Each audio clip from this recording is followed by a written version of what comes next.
Hello दोस्तों, नमस्कार। आज की इस वीडियो में आप सब सीखने वाले हैं बिल्कुल जीरो लेवल से इंग्लिश कैसे पढ़ी जाती है। तो ये बिल्कुल बेसिक से हम इंग्लिश की रीडिंग करने वाले हैं। तो ये जो कहानी है इसके हर वर्ड की मैं आपको इंग्लिश से हिंदी में मीनिंग बताता चलूंगा। जैसा कि आप देख सकते हैं, इससे आपके लिए बेहद आसान हो जाएगा इंग्लिश को समझना भी और इंग्लिश को पढ़ना भी। तो मेरे साथ साथ बने रहिएगा। शुरू करते हैं आज की वीडियो। आज की इस कहानी का टाइटल है द रेन मैन। तो रेन होती है बरसात, मैन यानी कि आदमी। तो एक बरसाती आदमी, और ये क्या रहस्य है इस कहानी में पता चलेगा। First line, it was raining. तो वहाँ थी रेन यानी कि बारिश, और आईएनजी का मतलब कोई काम हो रहा था। तो इट वॉज रेनिंग का मतलब हुआ कि बारिश हो रही थी। Quite a pour it was. तो दोस्तों क्वाइट का मतलब होता है पूरे तरीके से यानी अच्छे से। अब पोर, तो पोर का मतलब होता है जब पानी बहुत जोर से बरसता है, बहुत ज्यादा पानी। इट वॉज यानी कि वो था। तो बहुत ही भारी वर्षा अच्छे से वो हो रही थी। You could बेयरली see anything. ये कैन का पास्ट फॉर्म है दोस्तों कि आप कर सकते थे। क्या हो सकता था? बेयरली यानी कि मुश्किल से ही, सी एनीथिंग कुछ भी आप सी यानी कि देख सकते थे। तो इतनी भारी बारिश हो रही थी कि आप मुश्किल से ही कुछ देख सकते थे। बट लेकिन मार्क लव्ड द रेन। तो मार्क एक लड़का है जिसके बारे में आज की पूरी कहानी है। लेकिन मार्क जो था लव्ड यानी कि उसे बहुत ज्यादा पसंद था। क्या? द रेन यानी कि बारिश उसे बहुत ज्यादा पसंद थी। ही लव्ड टू, उसे बहुत ज्यादा और क्या पसंद था? रन यानी कि दौड़ना। And splash around. तो स्प्लैश का मतलब होता है दोस्तों बारिश के समय में जब सड़क के छोटे छोटे गड्ढों पे या मैदान में पानी भर जाता है और आप उस पर छपाक से कूद जाते हैं, उस आवाज को बोला जाता है छप छप की आवाज। तो अराउंड यानी कि चारों तरफ। और वो कहाँ ये आवाजें करता था? In the water puddles. तो जो मैंने आपको अभी बताया, पानी के छोटे छोटे जो गड्ढे होते हैं जहाँ पानी जमा हो जाता है उसे बोला जाता है वाटर पडल्स। तो उसे उन पानी के गड्ढों में दौड़ना और छप छप करके कूदना, चारों तरफ वो घूमता रहता था यही सब हरकतें करते हुए। भाई हमने भी बचपन में बहुत की हैं। वंस, एक बार, द रेन स्टॉप्ड, बारिश रुक गई थी। ही वेंट, वह चला गया था। तो ये सेकंड फॉर्म है गो की। गो यानी कि जाना, तो वह चला गया था। Looking for frogs. Look for होता है दोस्तों ढूंढना यानी खोजना। फ्रॉग्स यानी कि मेंढक। तो वह एक बार निकल गया था मेंढकों को ढूंढते हुए। एंड वॉर्म्स, और जो कीड़े मकोड़े होते हैं उन्हें। दैट केम आउट, जो कि केम आउट यानी कि बाहर आते थे। ऑफ देयर होम्स यानी कि अपने घरों से। तो आपने बारिश में देखा होगा जब भी बारिश होती है आपको बहुत से मेंढक टकराते हुए मिलेंगे, बहुत से छोटे छोटे कीड़े मकोड़े आपको मिल जाएंगे। तो ये जो मार्क था ये उनको ढूंढने के लिए निकल जाया करता था। मार्क ईगरली वांटेड, मार्क बेसब्री से वांटेड यानी कि चाहता था। टू गो आउटसाइड यानी कि बाहर जाना। एंड स्प्लैश, और वही छप छप की आवाज करना यानी कूदना उन पानी के गड्ढों में। बट लेकिन टुडे, आज, लेकिन आज, he was stuck inside. Inside यानी कि अंदर, और स्टक होता है दोस्तों फंसे होना। तो ही वॉज, वह था क्या? अंदर फंसा हुआ था वो आज। Mom had to go. Had to का मतलब होता है जब किसी को कोई काम करना पड़ा था बीते हुए समय में। तो मॉम को क्या करना पड़ा था? गो टू, उन्हें जाना पड़ा था ग्रैंडमाज हाउस यानी कि माँ की जो दादी थी उनके घर पर। To help out.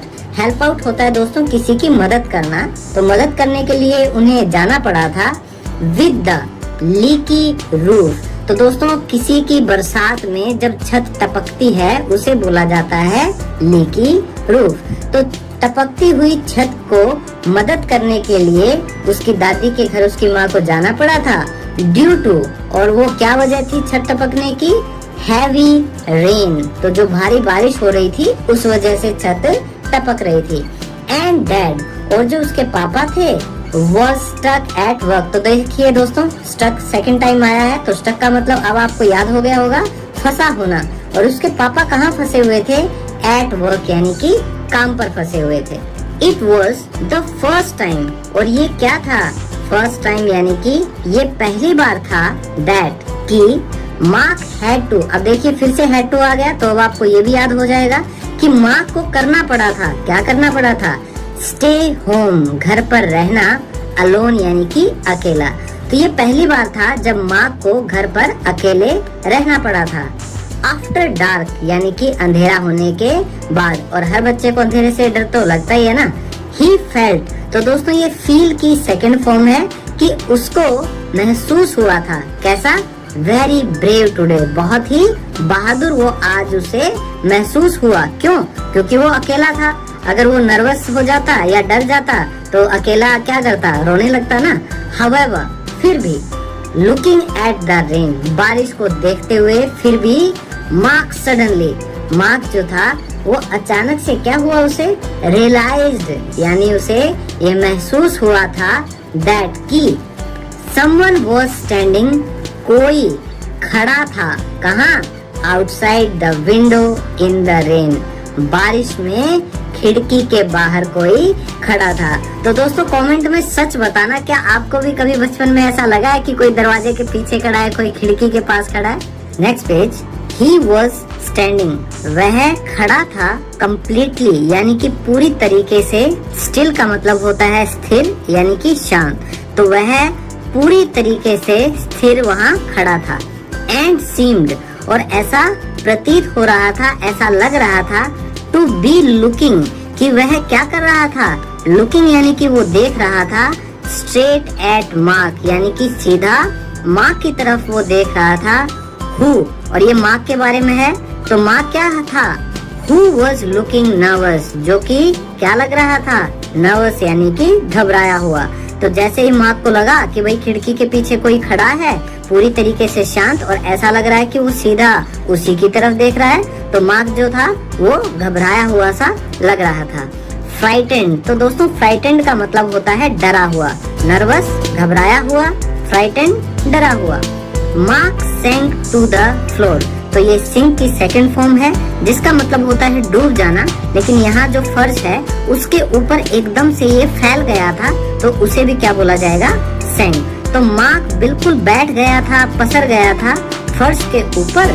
His heart, तो उसका जो दिल था, was थम्पिंग लाउडली, तो लाउडली यानी कि जोरों से, और थम्पिंग यानी कि धड़क रहा था, क्योंकि भाई वो डरा भी हुआ था और घबराया हुआ सा लग रहा था, तो उसका दिल जोरों से धड़क रहा था। एंड हिज हैंड्स, और जो उसके हाथ थे, वर शेकिंग, वो क्या कर रहे थे, वो कांप रहे थे। मार्क वांटेड, और मार्क चाहता था, टू क्राई आउट, चिल्लाना चाहता था, लाउडली बहुत जोर से, किसके लिए, फॉर मॉम, अपनी मम्मी के लिए। तो जैसे ही बच्चा डरता है उसके मुंह से क्या आवाज आता है, मम्मी, तो ये भी वैसा ही करना चाह रहा था। And hide in her arms, और हाइड यानी कि छुपना, इन हर आर्म्स यानी कि अपनी मम्मी की बाजुओं में, अपनी मम्मी के गले लग के। बट लेकिन mom was not at home, लेकिन जो मम्मी थी माँ की, वो नहीं थी, कहाँ, एट होम यानी कि घर पर नहीं थी। ही वॉज अलोन, वह अकेला था। और ही हैड टू बी, और उसे करना पड़ा था क्या, बी ब्रेव यानी कि उसे बहादुर होना पड़ा था। नेक्स्ट पैरा, टेकिंग इन, तो टेक होता है लेना, इन यानी कि अंदर, तो अंदर लेते हुए, क्या दोस्तों, डीप ब्रेथ्स यानी कि गहरी सांसें अंदर लेते हुए। मार्क ले स्टिल, वो भी क्या हो गया था, वो लेट गया था एक तरह यानी स्थिर होकर, कहाँ, ऑन द फ्लोर यानी कि फर्श के ऊपर। फोर्सिंग हिज, और ताकत लगाते हुए अपने जम्बल्ड थॉट्स, तो दोस्तों जम्बल्ड थॉट्स होते हैं बिखरे या उलझे हुए विचार, टुगेदर यानी कि एक साथ। तो वो फर्श के ऊपर स्थिर लेटे हुए क्या कर रहा था, बड़ी कोशिश कर रहा था अपने उलझे हुए विचारों को, बिखरे हुए विचारों को टुगेदर यानी कि एक साथ लाने की। ही थॉट फास्ट, उसने सोचा, तेजी से सोचा। ही न्यू, वह जानता था। ही हैड टू, कि उसे करना ही पड़ेगा। एक्ट फास्ट यानी कि जल्दी उसे कदम उठाना ही होगा। Before it was too late, इससे पहले की क्या हो जाता, बहुत देर हो जाती।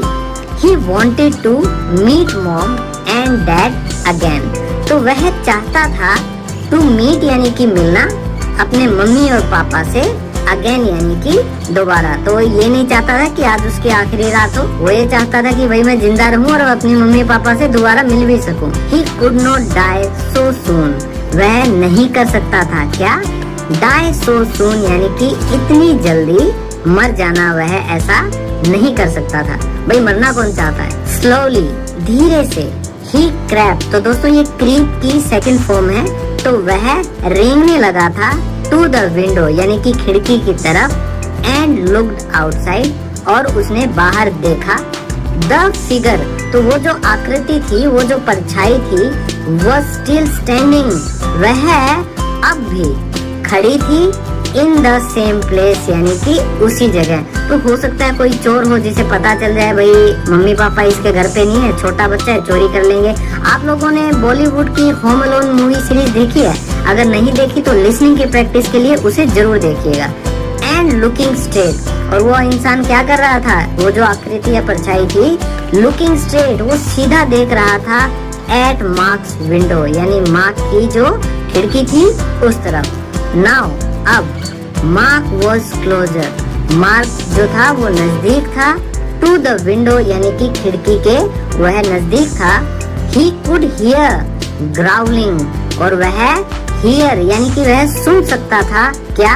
ग्राउलिंग होता है दोस्तों जब कोई जंगली जानवर गुर्राता है, जैसे कुत्ते जब कई बार गर गर करते हैं ना, उसे भी ग्राउलिंग बोलते हैं। तो वह सुन सकता था गुर्राना, लाइक अ लायंस, एक शेर की तरह गुर्राना वह सुन सकता था। थिंकिंग फास्ट यानी तेजी से सोचते हुए, मार्क टुक आउट, मार्क ने बाहर निकाल लिया हिज यानी कि अपनी बो गन यानी कि धनुष वाली बंदूक। तो दोस्तों आप जैसा देख सकते हैं, ये लड़का जो मार्क है, ये इस तरह की धनुष वाली जो है बंदूक लेकर खड़ा है खिड़की की तरफ, और ये आपको सामने आकृति भी दिखाई दे रही होगी। तो उसने अपनी धनुष वाली बंदूक बाहर निकाल ली थी, कहाँ से? फ्रॉम हिज टॉय बॉक्स यानी अपने खिलौने के बक्से से। टेकिंग अ डीप ब्रेथ, तो दोस्तों अब ये सेकंड टाइम आ गया है कि लेते हुए एक गहरी सांस, एंड गैदरिंग, और गैदरिंग का मतलब होता है इकट्ठा करना यानी कि समेटना, और समेटते हुए ऑल हिज अपना पूरा करेज साहस यानी कि हिम्मत। Mark slammed the window open, तो मार्क ने स्लैम किया। तो दोस्तों जैसे ही आप खोलने के लिए एक धक्का किसी को देते हैं, चाहे दरवाजा हो या खिड़की हो, उसे बोला जाता है स्लैम करना। तो उसने खिड़की को ओपन यानी कि खोलने के लिए मार्क ने धम से धक्का दिया। एमिंग स्ट्रेट, और सीधा निशाना लेकर, एट द, और कहाँ वो निशाना ले रहा था? Figure standing in the dark, जो फिगर यानी कि जो आकृति या जो छाया थी, स्टैंडिंग जो कि खड़ी थी, इन द डार्क यानी कि अंधेरे में। ही शॉट, और उसने चला दी। क्या चला दी? तो दोस्तों शॉट का मतलब होता है शूट की सेकंड फॉर्म। तो जब भी आप गोली चलाते हैं या धनुष से तीर चलाते हैं तो उसे बोला जाता है छोड़ना यानी कि शॉट करना। तो उसने चला दी थी हिज बोगन अपनी धनुष वाली बंदूक। ही मस्ट, और उसने अवश्य ही हैव हिट की होगी, हिट हिज मार्क यानी कि अपना निशाना उसने लगा लिया होगा। बिकॉज क्योंकि there was a loud roar of pain, क्योंकि वहाँ क्या आ रही थी? लाउड रोर यानी कि तेज चीखने की आवाज आ रही थी। और कैसा चीखना था वो? ऑफ पेन यानी कि दर्द के। तो भैया उसने लगाया निशाना धनुष वाली बंदूक से, और उसने निशाना लगा के पक्का निशाने पर मार ही दिया होगा। हिट करना होता है मार देना, क्योंकि वहाँ तेजी से बहुत दर्द से चीखने की आवाजें आ रही थी। द स्लो ग्राउलिंग, और जो अब गुर्राने की आवाज थी वो क्या हो गई थी? स्लो यानी कि वो धीमी हो गई थी। ही हैड हर्ड बिफोर, जो कि वह पहले ही सुन चुका था। Was now, वो अब क्या हो गई थी? A high roar of pain, यानी दर्द से जो गर्जना होती है, जो चीखना होता है बहुत ज्यादा, अब वो गुर्राना उसमें बदल गया था। Mark could not bear it, तो bear का मतलब होता है सहन करना यानी बर्दाश्त करना, और मार्क उस आवाज को, इट आया है उस आवाज के लिए, रोर के लिए, तो मार्क जो है उस आवाज को बर्दाश्त नहीं कर सका था। द नॉइज, तो वो जो शोर था was ear shattering। ear shattering यानी कि कानों को फाड़ने वाला बहुत ही तेज चीखने की वो आवाज थी। तो कई बार आप जब कानों पे बहुत बेकार सी आवाज आती है, आप कान बंद नहीं कर लेते हैं, तो ये वैसी आवाज थी। He covered his ears, तो उसने अपने जो कान थे वो कवर यानी कि ढक लिए थे। एंड हिड, तो दोस्तों ये हाइड की सेकंड फॉर्म है, जिसका मतलब होता है छुप जाना। और वह छुप गया था अंडर मॉम डैड्स बेड, तो उसके मम्मी पापा का जो बेड था वो उसके नीचे छुप गया था। होल्डिंग हिज बोगन, और जो अपनी बंदूक थी धनुष वाली उसको होल्ड करते हुए यानी उसे पकड़े हुए। क्लोज टू हिज चेस्ट, अपनी छाती के बिल्कुल करीब। तो वो जो बंदूक का खिलौना था उसको अपनी बिल्कुल छाती के करीब पकड़े हुए वह अपनी मम्मी पापा के बेड के नीचे छुप गया था और उसने अपने कान ढक लिए थे। He lay still, वह लेटा रहा। कैसे? Still panting, यानी कि अब भी पेंट करते हुए। तो दोस्तों पेंटिंग का मतलब होता है हाँफना।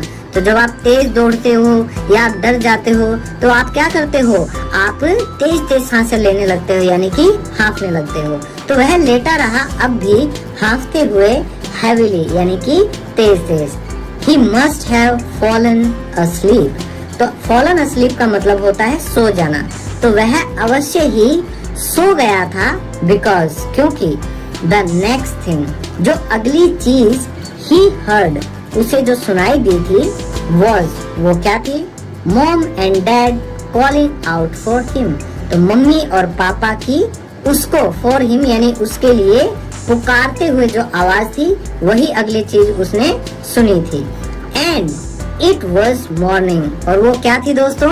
वो है सुबह हो गई थी। उसके मम्मी पापा कब आए थे? मॉर्निंग यानी कि सुबह आए थे। नेक्स्ट पैरा, मार्क फेल, तो मार्क गिर गया था इन हिज पेरेंट्स आर्म्स, अपने मम्मी पापा की बाहों में। Wiping away his tears of Joy and thankfulness. Wipe होता है दोस्तों पोंछना, तो पोंछते हुए वो क्या पोंछ रहा था? हिज टीयर्स यानी अपने आंसुओं को। और कैसे आंसू थे? आनंद के, खुशी के। थैंकफुलनेस यानी कि आभार के। तो ये थैंकफुलनेस होता है कि ओके फाइनली, चलो आखिरकार मेरे मम्मी पापा अब आ गए हैं। ही कुड नॉट एक्सप्लेन, वह एक्सप्लेन यानी कि विवरण नहीं कर सका, वह बता नहीं सका टू देम, उनको यानी अपने मम्मी पापा को। Why he had, कि क्यों उसके पास थी his bow gun in his hands, यानी उसके हाथों में उसकी वो जो धनुष वाली बंदूक थी वो उसके पास क्यों थी, वह अपने मम्मी पापा को ये एक्सप्लेन नहीं कर पाया, बता नहीं पाया। They wouldn't have believed him anyway, वे नहीं करते, क्या नहीं करते? Believe यानी कि यकीन नहीं करते, him यानी कि उसका, anyway यानी वैसे भी। लास्ट पैरा, बट नाउ, लेकिन अब, मार्क ऑलवेज हैड, मार्क के पास हमेशा थी क्या? हिज बोगन यानी कि अपनी धनुष वाली बंदूक थी। नेक्स्ट टू यानी कि बिल्कुल साथ में। हिज हेड यानी अपने सर के बिल्कुल साथ में। अब हमेशा उसके पास अपनी ये बंदूक रहती थी। व्हेनेवर, जब भी। ही वेंट टू स्लीप, तो जब भी वह सोने के लिए जाता था ये उसका खिलौना हमेशा उसके साथ रहता था। ही नेवर न्यू, वह कभी नहीं जानता था। What might be waiting, कि क्या उसके लिए इंतजार कर रहा होता। फॉर हिम यानी उसके लिए। आउट देयर, वहाँ बाहर। इन द डार्क यानी कि अंधेरे में। तो अगर जो मार्क था उस दिन ये अपनी बंदूक से निशाना नहीं लगाता, उसको नहीं चोट पहुंचाता, तो इसे खुद भी नहीं पता चलता कि उस दिन उसके साथ क्या हो सकता था, क्या होने वाला था जो इंतजार हो रहा था। तो दोस्तों मैं उम्मीद करता हूँ इस कहानी से 1 बाय 1 वर्ड की जो आप मीनिंग देख रहे हैं इनसे आपको बहुत ही नई चीजें सीखने को मिली हैं। आपको ये पता चला है कि डेली लाइफ में कैसे सेंटेंस बनाए जाते हैं। तो मैं चाहता हूँ आप सब कमेंट करके बताएं क्या ऐसी ही आपको इंटरेस्टिंग वीडियोस चाहिए जिससे आप अपनी इंग्लिश रीडिंग के साथ साथ इंग्लिश स्पीकिंग और वोकैबुलरी की भी प्रैक्टिस कर सकें। तो मिलता हूँ अगली वीडियो में, तब तक के लिए take care, keep reading, bye bye.